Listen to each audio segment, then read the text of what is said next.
We are running against time, so I suppose we need to close this session, in the next 20 minutes or so, preferably in 20 minutes, if that's possible. We have Mr. Sanjay Mukherjee coming online. I hope he's connected online already. I welcome all of you to this, good afternoon, and welcome all of you to this focused session on the energy economics. But the interesting bit is energy economics in the context of the SDGs. This is where the focus is for the discussion of this panel. And if I may be permitted, I would like to give just quick 3 pointers to the panelists in this session. And if they could share their views on these pointers and anything around these pointers. As I mentioned, the energy economics, we would like to keep it simple in terms of the demand and supply of energy going forward, but linked to SDGs, in particular 6, 7, and 8, 7 being the most important, clean and affordable energy, and of course water as I think SDG 6, and economic growth, decent living and economic growth, because that is inclusive development. So if we look at, of course, all the other SDGs are interconnected, but if we look at primarily these 3 SDGs and see how the demand-supply balance can work out, achieving these objectives. Number 1, this is first pointer. Second pointer being, we are all aware that country-specific, our discussion is primarily solely focused on India. So therefore, the development needs to be balanced with decarbonization. What is this fine balance between development and decarbonization? That's the pointer, second pointer. And the third pointer, which is very important, is the framework within which we look at the demand-supply economics in terms of the 3 A's: accessibility, availability, and affordability. And that is again something which we need to build the framework, especially for a country like India. And therefore, this necessarily leads to the idea of just transition and what have you, as to what the rules of the game should be in this energy transition process. So may I first request, how would you like to do it? Maybe we can start off with you. PwC, being the consulting giants of the world, can give you an overview, but yet be focused on what is expected out of this panel. 4 to 5 minutes, please, not more. Sure. Thank you. Thank you, Rahul. Thank you, Mr. Mukherjee. And I think it's always difficult to be the last panelist before lunch. But I'll try to, summarize my thoughts in 3 to 4 minutes.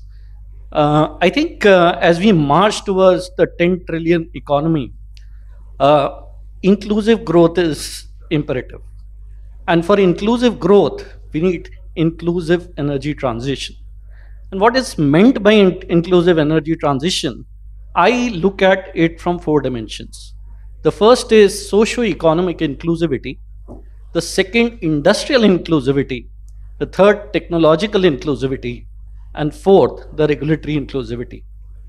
So let me, kind of dabble on each one of them.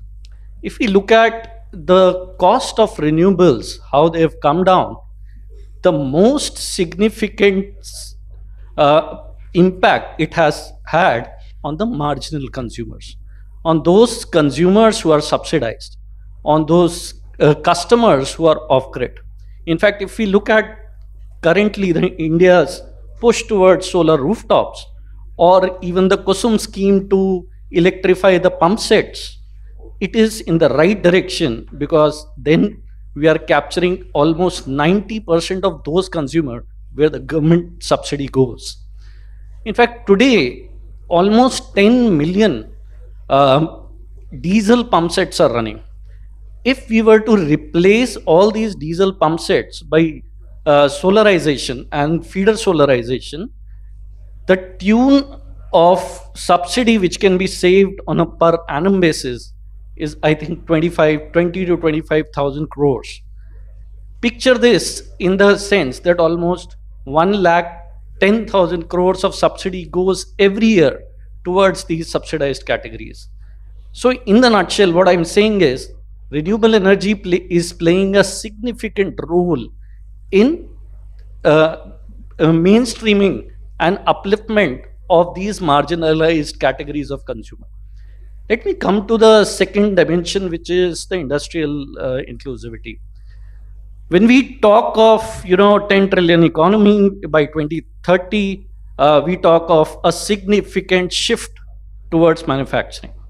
What it essentially means is that today, if we will look at what's the connected load, by 2030, it's going to go triple, which again means that significant upgrades would be needed at the tail end, that is transmission and the distribution level.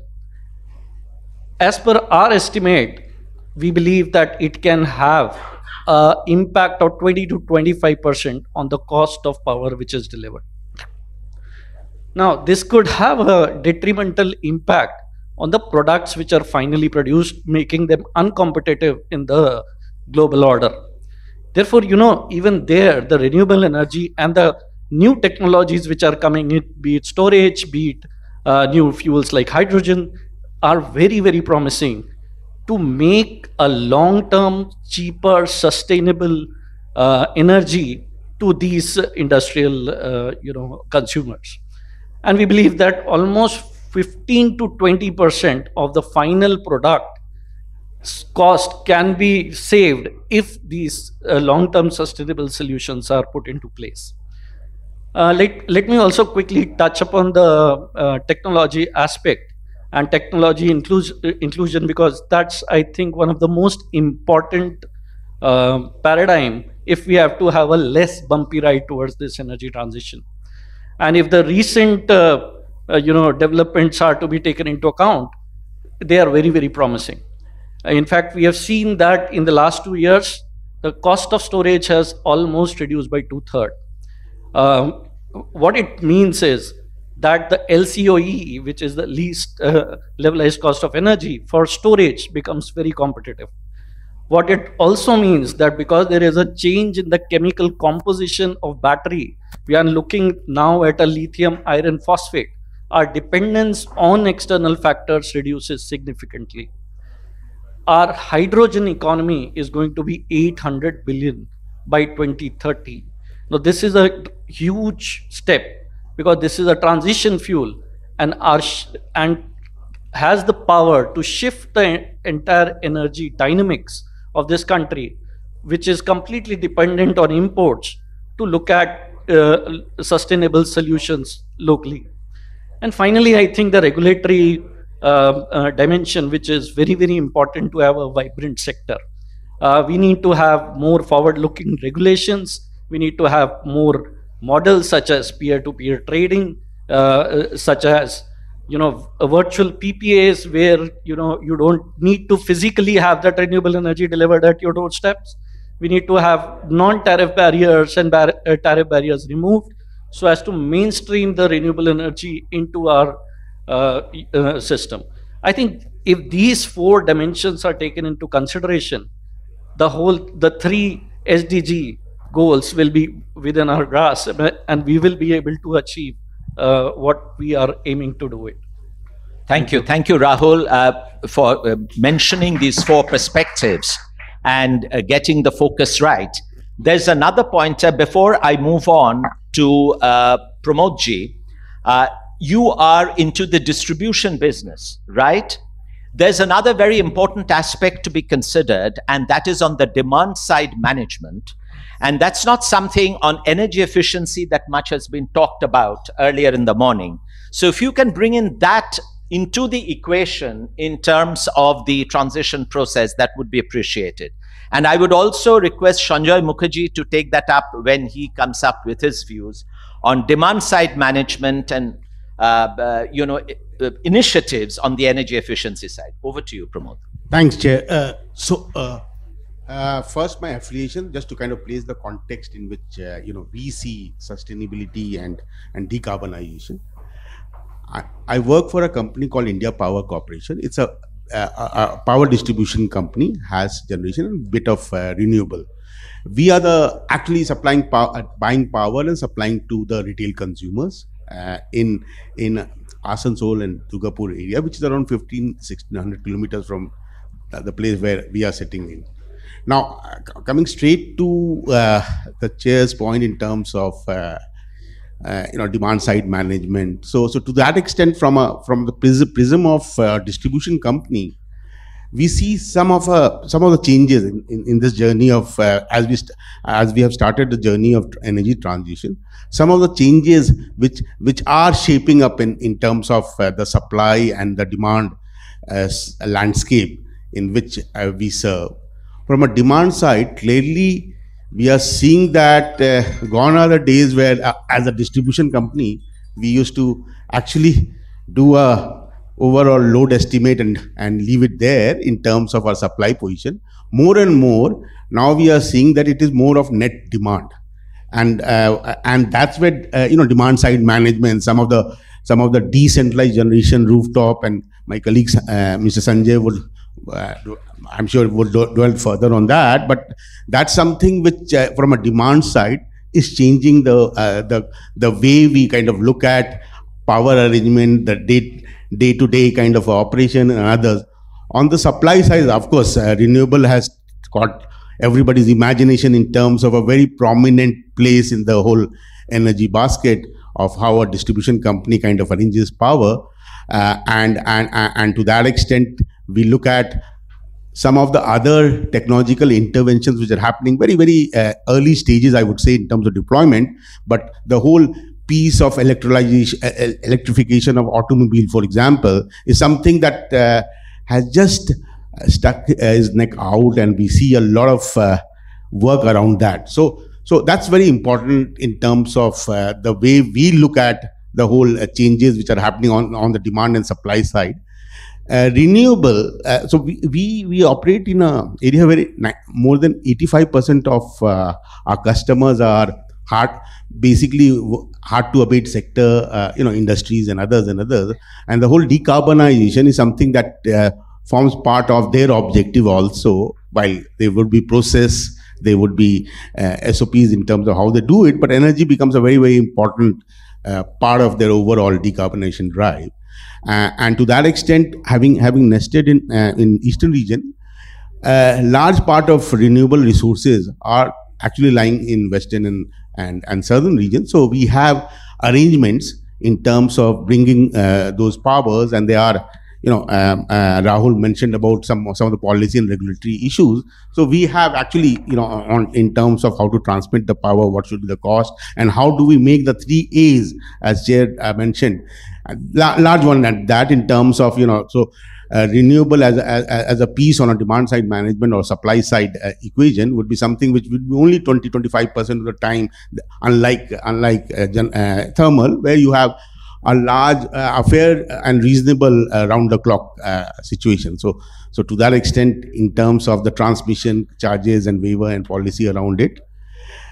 In terms of demand side, and I must also say that today, as I speak, our company takes more than 65% of the energy on the renewable side.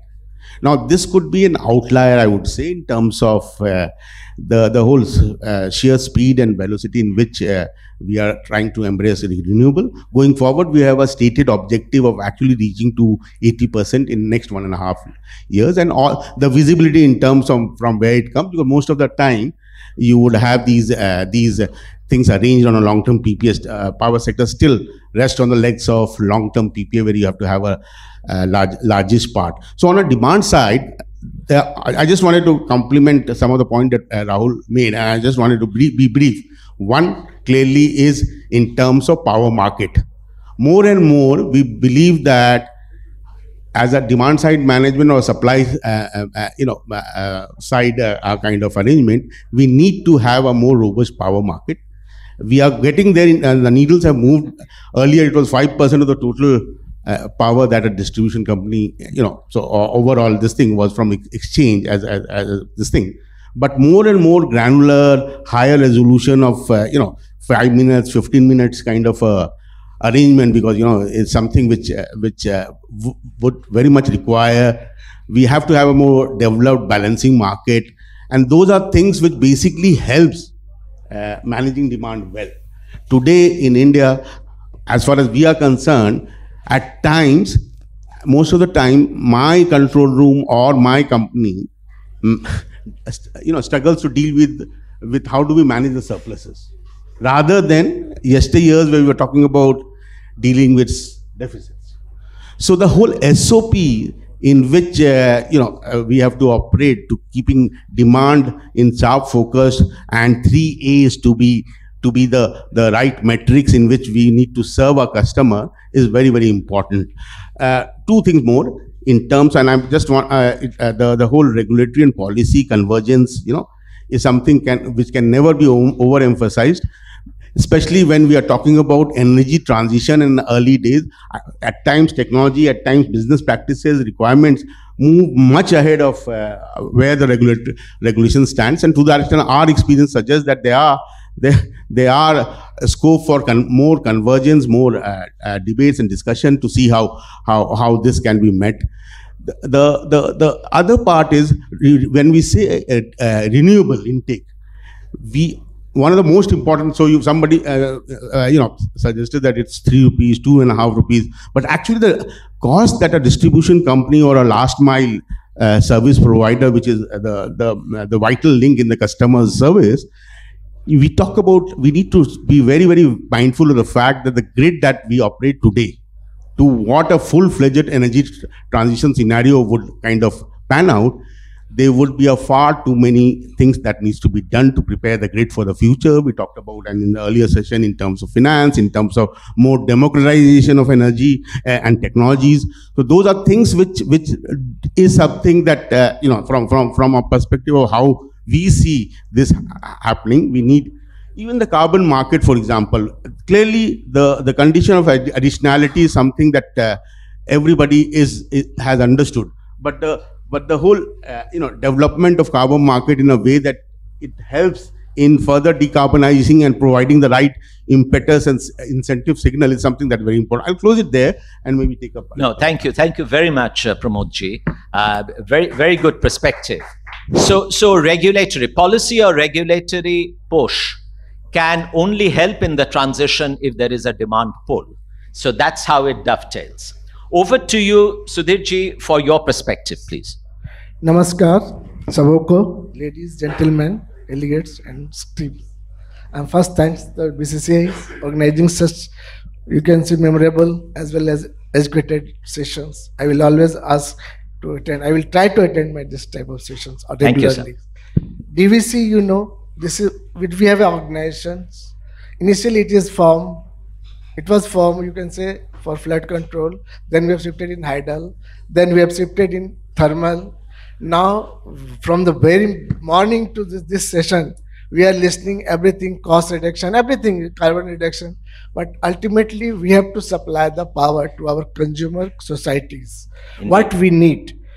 DVC, where it stands, it will always give the reliable power, cheap power, and also, we can say, good quality of powers to all. For that, since we are in the organizations, in India, we have to come into the picture as we are going in line with the government of India. There, everybody is planning. DVC has to go to the renewable energy for net zero. We have so target, no doubt. DVC has planned step by step, one by one. First, we have keep the target up to 232. DVC in such an organization we have made, we can say, we are trying to keep our RE power up to 33% by 2032. By, we can say, adding 343 megawatt solar power, we can say 147 megawatt hydel, and 2,500 megawatt for pump storage system. You will like to know very good that we are investing around 20,000 crores by 2032. The way we are investing in the different powers, we can say in battery energy storage system, in solar power plant, big, we can say ground mounted, we can say like this. So we are saying that it may require, we can complete this target 34 by 2030 also. In this way, DVC is also planning, we can say like this, there are so many bases, energy efficiencies, hydrogen generation, EV, and I will gladly to announce you that our headquarters is running on EVs only. Excellent. This is the way we are going to reduce our carbon headed. Not only that, it has been instructed also to all the power plant to run the vehicles in EV vehicle only. We have also installed the EV charging station at almost all the power plant and all our stations, substations. DVC being an organization, we have both, all the three we can say, we have to generate, we have to distribute, and we have to transmit. This is the organization that we have, and we have to, considering all these things, requirements, you can say, carbon credit and everything, overall, we have to supply the cheap power and reliable power to our customer. Excellent, excellent. So this is really an integrated and holistic approach, and DVC is doing some wonderful work. Over to you, Sanjay Mukherjee. Sanjay, if you can come online and share your thoughts as to the pointers that I have indicated and what your views are and the perspective which you would like to share. Please, over to you. Thank you, Mr. Mukherjee. Am I visible, audible? Indeed, you are. You are. Thank you. And I thank the BCCI for allowing me to be online, because I had some engagements to attend to. So thank you and sorry at the same time. I take your cues, Chairman, and I would say that the next few minutes, first of all, for the paucity of time, I'm not putting up the slides which I had prepared to aid my talk. I'll just do the talking. I take the cues as the energy transition, the keyword, the energy transition, then the energy mix, the demand side, and the management of demand side. I'll restrict my talk on these three main topics. To start off, I would slightly disagree with you, and also would like to include SDG number 9, which includes innovation, as a main, what should I say, another important consideration for energy transition, because the word innovation is going to be playing a very, very important role in the days to come.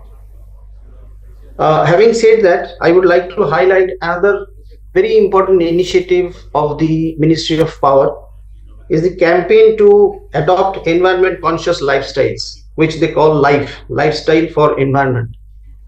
It caters to both the demand side management as well as the ideas of smart living. I would also like to highlight that robust policy measures, modern technology adoption, and deployment of funds at the correct points in time and the correct locations would accelerate this energy transition. First of all, let us accept a few facts that we are a growing economy, that too at a very fast rate. We still have around 49 to 50% of our energy mix coming from thermal, though addition in thermal has slowed down. Renewables are getting added on. We have a very good installed capacity of around 440 gigawatt. A considerable amount of this installed capacity is renewable and hydro, etc., etc. And our energy requirement is slated to go up by around 2.5 times by 2047 because of the economic growth. Because as we all know, electricity and power is one of the pillars of economic growth. And another thing is that a lot of demands are going to be electrified over time, and it will help reducing emissions. Now, what are the challenges that may come in this pathway? First of all, one is the increase in commodity prices, costly plant and equipment. Then social and economic impact, like maybe the probable impact on jobs in the fossil fuel plants. Then in general, talking about the country, the AT&C losses and trajectory thereof. Then access to 24/7 quality electricity at remote areas, then high revenue requirement, higher tariff requirements, then disasters, because the part of the country that I belong to, these days we are hit by at least 2 or 3 cyclones every year. So high impact, low probability disasters may become a challenge. Power quality issues, lot of power quality issues are coming up, voltage sag, swell, etc., harmonics. As we go on integrating renewables into our system, these problems will go on increasing. So there will be an increased role of technology, innovation, capital investments, etc., to take care of all this. Grid stability issues will come up slowly in a big way, because we all know that rotating equipment provides inertia and stability to the power system. Then, as correctly pointed out by the chair, demand side management, or the inadequacy as we speak, and the disproportionate growth in peak demand.